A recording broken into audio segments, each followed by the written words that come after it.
자, 정시 준비 지금부터 뭘 해야 될까요? 첫 번째, 배치표 있잖아요. 이게 이제 제가 이제 이틀 전인가 어떤 이제 사설 업체에 좀 유명하다라는 유땡 사설 업체에서 배치표를 보면서 배치표 보는 거에 대한 방송을 유튜브에다 찍었길래 정말 한심하게 그지없다라 그랬어요.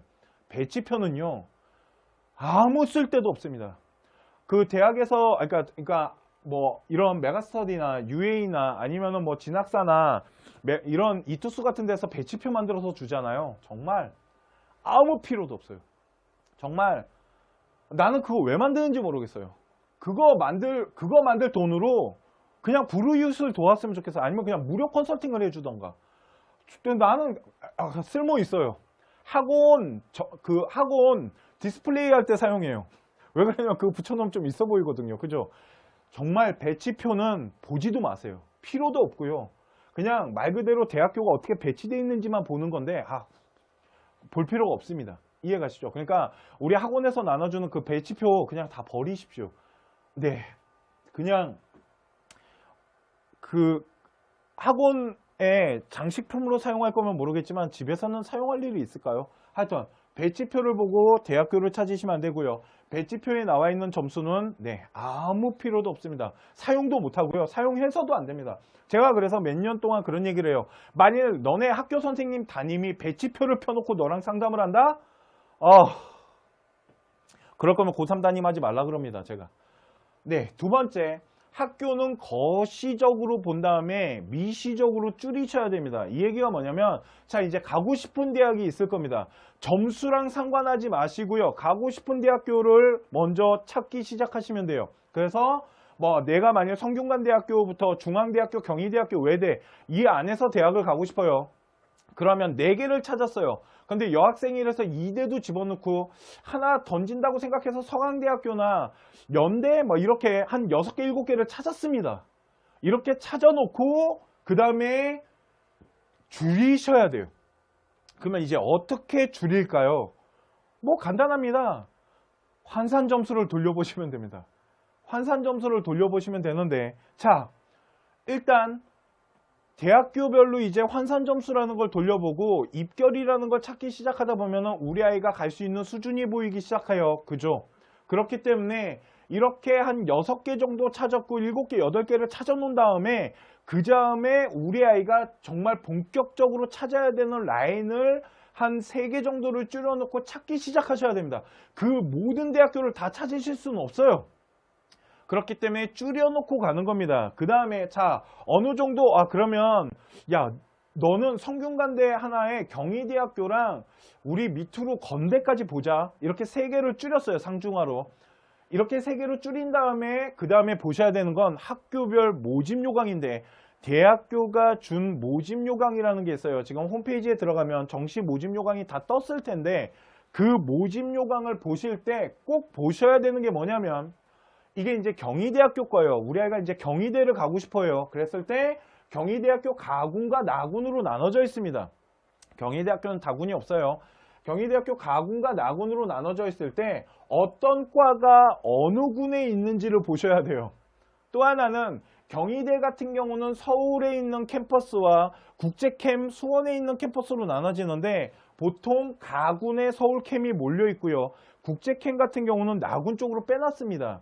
그게 이제 줄 세우려고 이제 제가 라인 방송한 거 있잖아요. 그걸 보시면 이해가 가실 텐데, 그렇게 줄을 세웠을 때 우리 아이가 가군에 어떤 학과를 가는지, 그리고 가군인지 나군인지 몇 명을 선발하는지 이런 것들을 다 체크를 해 놓으셔야 됩니다. 이해 가시죠? 이렇게 인원을 따져봤다라면 그 다음에 보셔야 되는 건 바로 이 반영 비율이에요. 과목별 반영 비율이 어떻게 되나. 아까 컨쇼 학생과 컨쇼마트 학생을 봤을 때 경영학과 넣었을 때 컨쇼마트 학생이 더 유리했어요. 왜 그러냐면 수학에 대한 표점이 높았잖아요.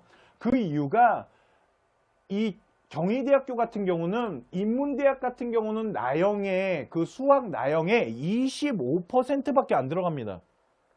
수학에 대한 비율이 25%예요. 대신 사회 같은 경영이나 이런 사회학과 같은 경우는 35%가 들어가요. 그렇기 때문에 수학을 잘 본 아이가 수학에 대한 이런 퍼센테이지를 많이 가져간다라면 그만큼 점수대가 높게 형성이 될 수 있겠죠. 또 하나, 얘네 영어가 15%밖에 안 들어가지만 자세히 보시면 영어가 1등급이 200점이고요. 2등급이 192점이에요. 무려 8점이나 차이가 납니다. 그런데 퍼센테이지 15% 0.1로 집어넣으면 더 벌어지잖아요. 이 얘기는 뭐냐면 경희대학교는 2등급 아이들이 지원하기가 쉽지 않다라는 거죠. 그러면 아까 컨쇼 마트 학생 같은 경우는 1등급이었지만 컨쇼 학생은 2등급이었어요. 그렇기 때문에 컨쇼 학생 같은 경우는 수학에 대한 반영 비율도 낮기 때문에 사회과학을 집어넣거나 경상계를 집어넣기도 어려울 뿐만 아니라 영어가 2등급이 떴기 때문에 지원하시면 안 되는 거예요.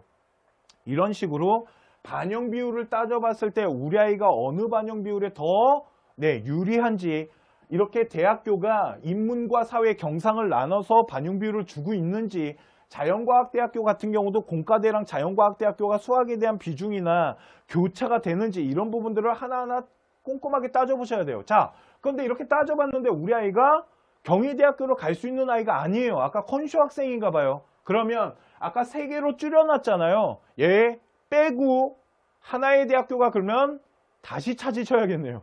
이해가시죠? 이렇게 넣어놨다가 빼고 넣어놨다가 빼고 하면서 계속 교체하다가 가장 좋은 가나다군의 상중하 라인을 짜는 게 되게 중요합니다. 그래서 일단은 전체적으로 다 질러놓고 그 다음에 줄여가시는 거예요. 이해가시죠? 이렇게 준비를 하시는 겁니다. 또 하나, 영어 등급 잘 보셔야 됩니다.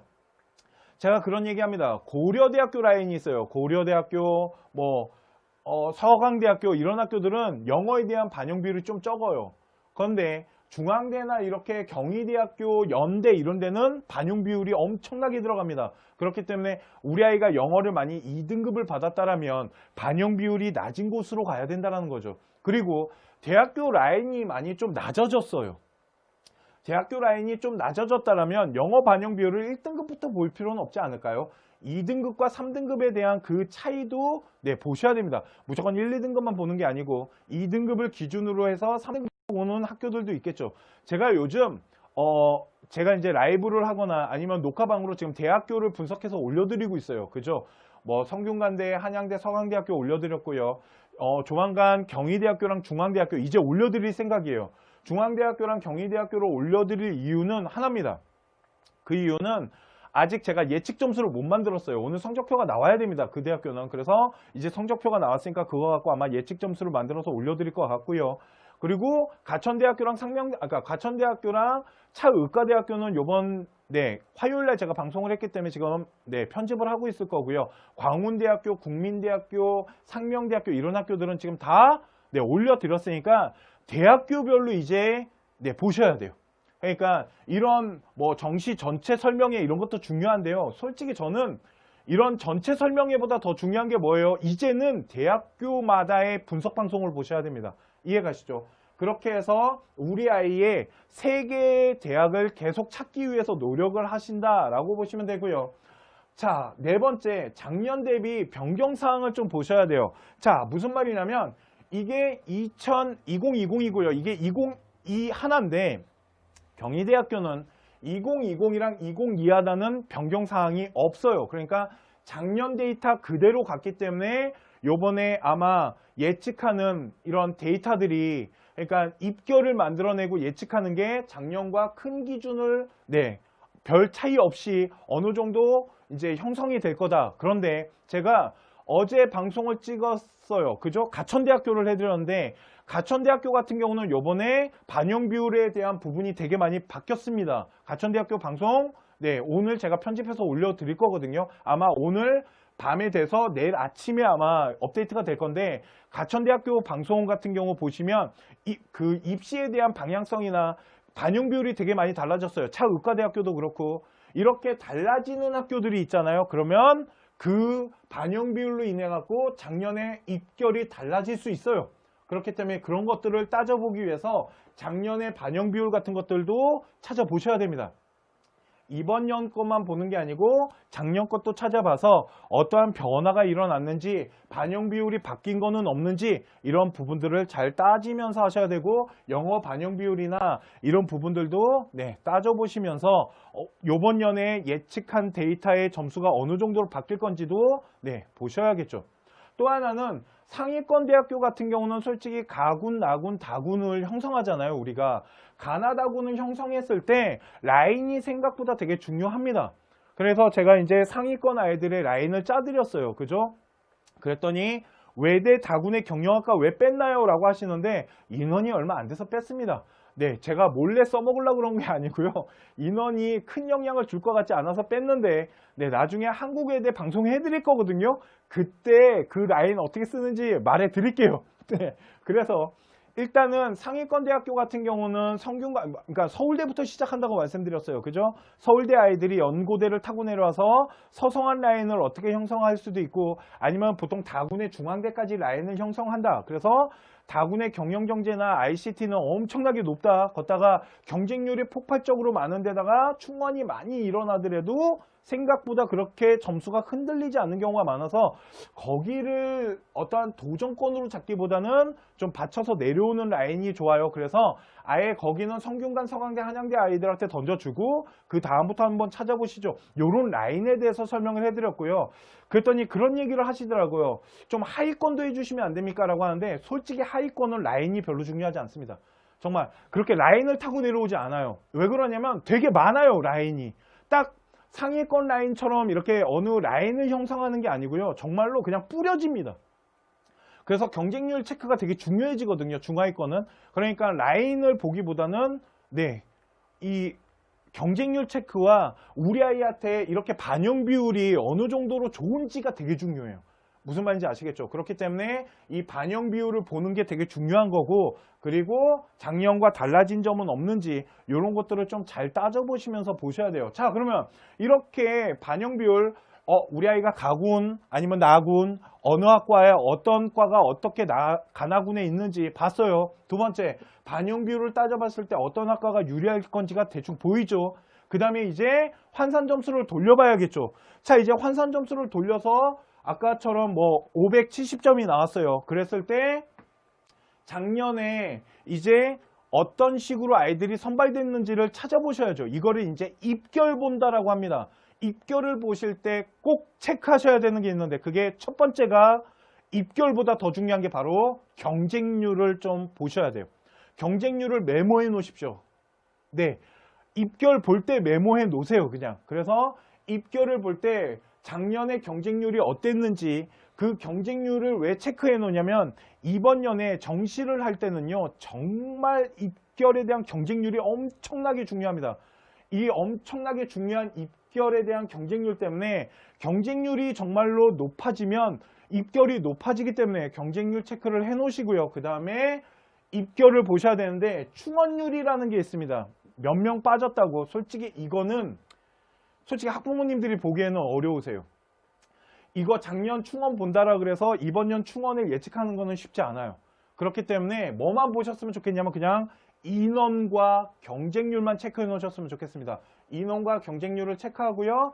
그 다음에 뭘 보셔야 되냐면 바로 입결을 보셔야 되는데, 이게 솔직히 경희대학교 입결이 되게 어렵게 나왔어요. 건대도 이렇게 나오거든요. 솔직히 이렇게 입결 주는 학교들이 학부모님들이나 우리 학생들이 분석하는 건 거의 쉽지 않아요.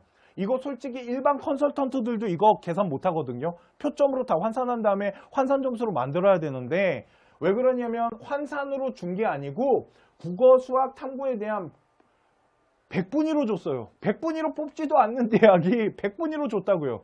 그러면 학부모님들 이걸 딱 보는 순간, 아, 됐구나. 이거는 내가 못 보는 거야. 라고 하시는 게 나아요. 왜 그러냐면 이렇게 보여준 대학교들 중에 경희대학교 팁을 하나 드리자면, 얘네 어차피 입시 솔루션 줄 거예요. 프로그램. 거기에 환산 점수 다 보여주거든요. 나중에 그거 이용하시면 되고요. 만일 성균관대처럼 이렇게 환산 점수를 발표하는 학교들이 있습니다. 그런 환산 점수를 발표한 학교들에 대한 환산 점수는 체크를 해 놓으시면 좋지만, 건국대학교나 이렇게 경희대처럼 100분위로 준 대학교는 학부모님들이 분석하는 거는 쉽지 않으시니까, 이거는 내가 사용할 수는 없겠구나 라고 생각하시는 게 훨씬 빠르세요. 이거를 계산하시는 것보다. 또 하나는 영어 등급 커브를 이렇게 발표한 학교들이 있는데 자세히 보시면은요, 아동가족학과가 1.3이고요. 아동가족이 1.3이고 국어국문과가 1.6이에요. 1.6이라는 건 2등급 때 초반 아이들 들어왔다는 소리예요. 그죠? 여기 1.3 같은 경우는 2등급 때 아이들 거의 없다라는 얘기입니다. 그런데 요놈의 데이터 때문에 경희대학교가 작년에 엄청나게 점수가 좀 올라갔습니다. 그러니까 작년에 점수가 좀 올라갔다는 걸 생각하셔야 돼요. 그래서 요번 년에는 경희대학교가 점수대가 조금 내려갈 확률이 있어요. 하여튼 이런 부분이 있는데 그건 제가 중앙대학교랑 경희대학교 방송할 때 알려드리도록 하고요. 일단은 요런 거는 보기가 어려운 게 나왔구나. 에휴, 이거 우리 거 아니네 라고 빼시고요. 나중에 환산 점수를 볼 수 있는 요 부분들을 가지고 하면 되는데, 자, 그랬더니 그런 얘기를 하십니다. 아, 그놈의 환산 점수는 그러면 어떻게 구해요? 자, 대한민국 교육부가, 제가 그런 생각을 합니다. 대한민국 교육부가 가장 잘한 게 뭐예요?